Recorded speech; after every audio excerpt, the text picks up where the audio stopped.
মীৰাবৰ ঠাকুৰে সংবাদমেল সম্বোধন কৰি আজি বিজেপি চৰকাৰৰ ব্যৰ্থতাৰ তালিকা দাঙি ধৰিলে। একেটা সময়তে মীৰাবৰ ঠাকুৰে আন কেইবাটাও প্ৰসংগ উত্থাপন কৰি মুখ্যমন্ত্ৰী ডক্টৰ হিমন্ত বিশ্ব শৰ্মাক তীব্ৰ সমালোচনা কৰে। বাস্তৱ কিছুমান অভিযোগ ইয়াত আছে, যি অভিযোগখিনি আমি সংবাদ জগতৰ জৰিয়তে আমি অসমৰ একেবাৰে শেষৰজন ব্যক্তিলৈকে লৈ যাব বিচাৰিছোঁ যে সবকা সাথ সবকা বিকাশ কৰা যিখন চৰকাৰ প্ৰতিশ্ৰুতি দি আহিছিলে, এই চৰকাৰখনে বিকাশ কিমান কৰিলে আৰু এই চৰকাৰখনে পৰিয়ালতান্ত্ৰিক তেওঁলোকৰ কিমান বিকাশ কৰিলে আৰু আমাৰ মাজত কিমান ধাৰৰ বোজা দিলে, এই কথাখিনি অসমৰ একদম শেষৰজন সদস্যও জানাটো দৰকাৰ বুলি আমি আপোনালোকৰ ওচৰত লৈ। ১ নম্বৰৰ অভিযোগটো হৈছে সিন্ডিকেট ৰাজ।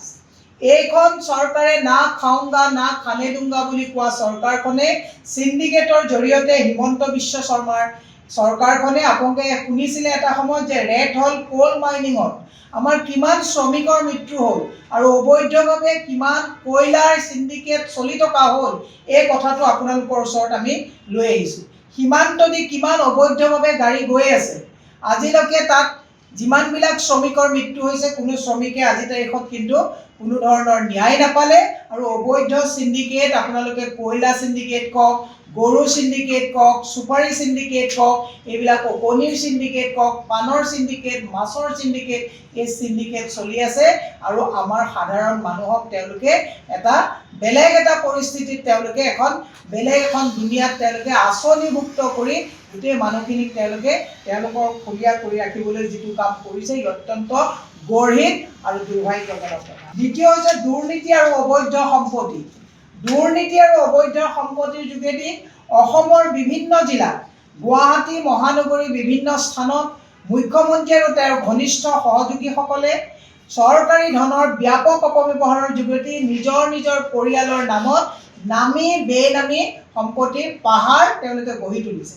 মুখ্যমন্ত্ৰীৰ পত্নী আৰু সন্তানৰ নামত ১৭টাকৈ কোম্পানী, বিলাসী ৰিজৰ্ট, চাহ বাগিচা, অভিজাত বিদ্যালয়, সংবাদ মাধ্যমৰ প্ৰতিষ্ঠান, ফাৰ্মাচিউটিকেল উদ্যোগ আৰু বিভিন্ন নামী বেনামী প্ৰতিষ্ঠানকে আদি কৰি হাজাৰ হাজাৰ বিঘা মাটিৰ মালিকাধীন তেওঁলোকে এই পৰিয়ালৰ নামত কৰা হৈছে।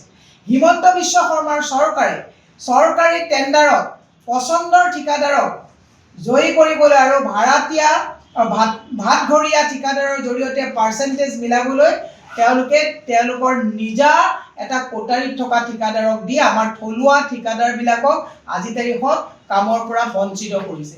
এই কথাখিনি অসমৰ ৰাইজে বুজিব লাগিব। হিমন্ত বিশ্ব শৰ্মাই কেৱল আৰু মাত্ৰ এই মানুহক ভুৱা প্ৰতিশ্ৰুতি দি পেলাই আচল কথাৰ পৰা মানুহক যাতে দৃষ্টি অন্য দিশত নিব নোৱাৰে, এই কথাখিনি অসমৰ ৰাইজে জানিব লাগিব। অৰ্থনৈতিক ব্যৱস্থাপনা RBI মূল্যায়ন অনুসাৰে অসমৰ মুঠ ঋণৰ পৰিমাণ ২০২৬ চনৰ এপ্ৰিললৈ ২.০৬ লাখ কোটি টকা স্পৰ্শ কৰিব বুলি অনুমান কৰা হৈছে আৰু কোৱা হৈছে যে অসমে আৰু ধাৰ ল'ব পৰা ক্ষমতা নাই।